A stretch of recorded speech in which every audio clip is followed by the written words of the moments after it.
Hi guys, எல்லாரும் எப்படி இருக்கீங்க? Welcome back our channel Tamil electronics, PCB, SMT, semiconductor. இந்த சேனலில் நம்ம எலக்ட்ரானிக்ஸ் மேனுஃபேக்சரிங்கை பற்றி டீட்டெயிலாக பார்த்துக்கிட்டு இருக்கோம். இன்னைக்கு எஸ்எம்டி சீரிஸோட 5th வீடியோ பார்க்க போகிறோம். லாஸ்ட் வீடியோவில் நம்ம சால்டர் பீஸ்னா என்ன, அது எப்படி யூஸ் பண்ணுறது, அது எப்படி கிளாஸிஃபை பண்ணுறதுங்கிற டீட்டெயில்ஸை ரொம்ப தெளிவாக தமிழில் பார்த்துருந்தோம். அந்த வீடியோ நீங்கள் பார்க்கலன்னா அந்த வீடியோ போய் ஃபஸ்ட்டு பார்த்துட்டு வந்து அதுக்கப்புறம் இந்த வீடியோவை பாருங்கள். இன்றைக்கி அந்த வீடியோட கண்டினியூஸாக லெசன் 2ல் சால்டர் பேஸ்ட்டை எப்படி ஸ்டோரேஜ் பண்ணுறது, அதை எப்படி ஹேண்ட்லிங் பண்ணுறது, அப்புறம் உங்களோட ப்ராடக்ட்டுக்கு எப்படி ஃபைனல் சால்டர் பேஸ்ட்டை செலக்ட் பண்ணுறது, இன்கேஸ் நீங்கள் ராங்கான சால்டர் பேஸ்ட்டை செலக்ட் பண்ணால் உங்கள் அசம்பிளி லைனில் என்னென்ன டிஃபெக்ட் வருங்கிற டீட்டெயிலை பற்றி பார்க்க போகிறோம்.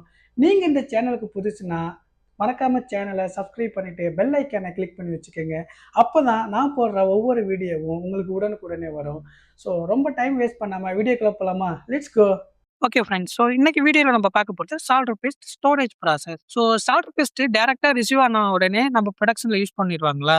கண்டிப்பா அப்படி இல்லைங்க. இதுக்கு சில ப்ராசஸ் ஃபாலோ பண்ணணும். அதுல first storage and handling process. So solder paste first receive ஆன உடனே இன்கம் குவாலிட்டில இருந்து என்ன பண்ணுவாங்கன்னா, அந்த சால்டர் பேஸ்ட் கரெக்டான சால்டர் பேஸ்டா ரிசீவ் ஆயிருக்கான்னு வெரிஃபை பண்ணுவாங்க. எதை வச்சு வெரிஃபை பண்ணுவாங்கன்னா, சால்டர் பேஸ்டோட லேபிள்ல சால்டர் பேஸ்டோட lot number, manufacturing date, supplier and expiry date and part number இதெல்லாம் கரெக்டா இருக்கான்னு வெரிஃபை பண்ணுவாங்க. இப்போ உங்களுக்கு ஒரு கொஸ்டின் வரலாம், எதுக்கு இதெல்லாம் செக் பண்றோம்? ஏன்னா சப்போஸ் ராங் மெட்டீரியல் ரிசீவ் ஆகிருக்கலாம், இல்ல எக்ஸ்பைரி டேட் க்ளோஸ் ஆகிருக்கலாம். ஸோ அப்ப இந்த ராங் மெட்டீரியல் அல்லது எக்ஸ்பைரி டேட் ஆன ஒரு சால்டர் பேஸ்ட் யூஸ் பண்றப்ப உங்களோட பிரிண்டிங் குவாலிட்டி அஃபெக்ட் ஆகலாம், ப்ரொடக்ஷன்லயும் ப்ராப்ளம் வரலாம். அதனால தான் ரிசீவ் பண்ணும்போதே வெரிஃபை பண்றது ரொம்ப முக்கியம். ஸோ அடுத்தது இப்போ நான் கரெக்டான பொருள் தான் ரிசீவ் ஆகிருக்குன்னு வெரிஃபை பண்ணிட்டேன். அடுத்து அதை ஸ்டோரேஜ் பண்ணணும். ஸ்டோரேஜ் நார்மலான ஒரு ரூம் டெம்பரேச்சர்ல வைக்க முடியாது. அதுக்கு தனியா ஒரு ரெஃப்ரிஜிரேட்டர் வேணும். ஏன்னா சால்டர் பேஸ்ட் ஸ்டோரேஜ் பண்றது 2 to 10 டிகிரிக்குள்ள தான் ஸ்டோரேஜ் பண்ணணும். அதை விட அதிகமான டெம்பரேச்சரோ இல்ல கம்மியான டெம்பரேச்சர்ல போனா ஒன்னு எவாபரேட் ஆகும் ஃபிளெக்ஸி, இல்லைன்னா ட்ரை ஆகிடும். இப்போ ஒரு டவுட் வரலாம், எதுக்கு ரெஃப்ரிஜிரேட்டர்ல ஸ்டோர் பண்ணணும்? ஏன்னா சால்டர் பேஸ்ட் சால்டர் பவுடர் மட்டும் இல்ல, ஃபிளெக்ஸ்னு ஒரு ஸ்பெஷல் கெமிக்கல் இருக்கு. ரூம் டெம்பரேச்சர்ல ரொம்ப நாள் வச்சிருந்தா ஃபிளெக்ஸோட குவாலிட்டி கொஞ்சம் கொஞ்சமா சேஞ்ச் ஆகிடலாம், பேஸ்ட் ட்ரை ஆகலாம், இதனால விஸ்காசிட்டி சேஞ்ச் ஆகலாம். சிம்பிளா சொன்னா பேஸ்டோட அந்த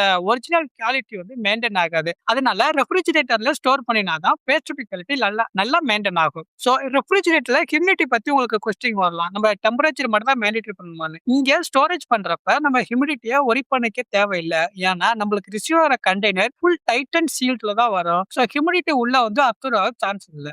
ஸோ அடுத்ததா ரிமூவ் பிஃபோர் யூஸ். அப்போ நான் ஸ்டோரேஜ் பண்ணிட்டேன். ஸோ ஸ்டோரேஜ் எடுத்த உடனே நான் வெளியில ப்ரொடக்ஷன் யூஸ் பண்ணலாம்னா அதுதான் தப்பு. ஏன்னா அப்போ சால்ட் பேஸ்ட் ரொம்ப ட்ரையா இருக்கும். அந்த நேரத்தில் நீங்க கரெக்டா யூஸ் பண்ணீங்கன்னா உங்களுக்கு பிரிண்டிங் குவாலிட்டி ப்ராப்பரா வராது. ஸோ அதனால நீங்க என்ன பண்ணணும்னா, அட்லீஸ்ட் 2 to 4 hours சால்டர் பேஸ்ட்டை நார்மல் ரூம் டெம்பரேச்சர்ல வச்சு 25 to 26, 27 டிகிரி செல்சியஸ்ல நீங்க மெயின்டைன் பண்ணணும். 23, 25 டிகிரில நீங்க ரூம் டெம்பரேச்சர்ல 2 to 4 hours கீப் வச்சுட்டு அதுக்கப்புறம் தான் நீங்க யூஸ் பண்ணணும். ஓகே, நான் இப்போ 2 to 4 hours வெளியில வச்சுட்டு நான் அப்படியே டைரக்டா நான் மிஷின்ல யூஸ் பண்ணலாமா? அதுதான் கூடாது. ஏன்னா நீங்க யூஸ் பண்றதுக்கு முன்னாடி மிக்ஸ் பண்ணணும் சால்டர் பேஸ்ட்டை. நான் ஆல்ரெடி சொன்ன மாதிரி ரெஃப்ரிஜிரேட்டர்ல இருக்கப்ப சால்டர் பேஸ்ட் எப்படி இருக்கும்னா, அந்த மெட்டல் பார்ட்ஸ் ஃபிளெக்ஸ் செப்பரேட்டா இருக்கும். சோ அதை நீங்க ரூம் டெம்பரேச்சர் கொண்டு வந்ததுக்கு அப்புறம் அதை நல்லா மிக்ஸ் பண்ணணும். இதே நார்மல் இண்டஸ்ட்ரியில நார்மலா ஹேண்ட்ல மிக்ஸ் பண்ணுவாங்க. இதே நல்லா அட்வான்ஸ் அண்ட் ஹை மேனுஃபேக்சரிங் இண்டஸ்ட்ரியில என்ன பண்ணுவாங்கன்னா, they use மிக்சர்ல நம்ம நார்மல் கிரைண்டர் மாதிரி 45 டிகிரில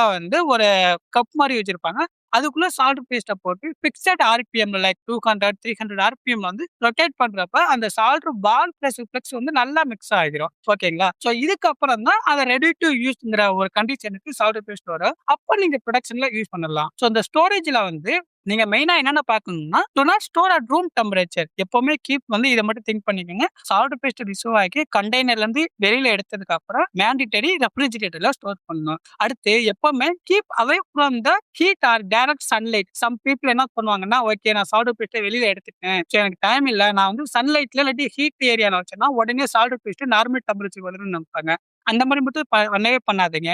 அப்படி பண்றப்ப பிளக்ஸ் ஈஸியா எவாபரேட் ஆகிடும். ஸோ உங்களுக்கு ரொம்ப ஒரு ஆக்சிடேஷன் அந்த கிளீனிங் ப்ராசஸ் பிசிபி பேட்டரியில நடக்காது. ஸோ அடுத்ததா do not freeze the solder paste. நான் ஆல்ரெடி சொன்ன மாதிரி சால்டர் பேஸ்ட்டை ஃப்ரீசர்ல வச்சிடாதீங்க, விச் மீன் பிலோ 2 டிகிரி கீழே யூஸ் பண்ணிடாதீங்க. அடுத்து எப்பவுமே use within the shelf life mention the label. Manufacturing அந்த லாட் நம்பர்ல டேட் கோட் மென்ஷன் பண்ணிருப்பாங்க. ஸோ அதை ப்ராப்பரா மெயின்டைன் பண்ணுங்க. இந்த ஷெல்ஃப் லைஃப் ஈச் வெண்டாரை பொறுத்து 6 to 12 மந்த் வரைக்கும் வேரி ஆகும். இன்கேஸ் உங்களுக்கு ஷெல்ஃப் லைஃப் எக்ஸ்பைரி ஆச்சுன்னா சில கம்பெனி என்ன பண்ணுவாங்கன்னா அதை வந்து லேப் டெஸ்ட்டுக்கு அனுப்புவாங்க. லேப் டெஸ்ட்ல அந்த ஃப்ளக்ஸோட கன்டென்ட், அந்த விஸ்காசிட்டி இதெல்லாம் கரெக்ட்டா இருந்தா they can extend 2 more weeks. இதுதாங்க salt paste storage process. Okay friends, நம்ம இந்த வீடியோவை இதோட ஸ்டாப் பண்ணிக்கலாம். இன்னைக்கு வீடியோல சால்ட் பேஸ்ட் ஸ்டோரேஜ் ப்ராசஸை பத்தி டீட்டெயிலா பார்த்தோம். அடுத்ததா சால்ட் பேஸ்ட் ஆப்ரேட்டிங் ப்ரொசீஜரை பத்தி நெக்ஸ்ட் வீடியோல இன்னும் கொஞ்சம் டீட்டெயிலா பார்க்கலாம். ஐ பிலீவ் இந்த வீடியோ உங்க எல்லாருக்குமே ஈஸியா புரிஞ்சிருக்கும்னு நினைக்கிறேன். ஸோ பிடிச்சிருந்தா வீடியோ லைக் அண்ட் ஷேர் பண்ணுங்க. சேனலை சப்ஸ்கிரைப் பண்ணிட்டு பெல் ஐக்கனை கிளிக் பண்ணி வச்சுக்கோங்க.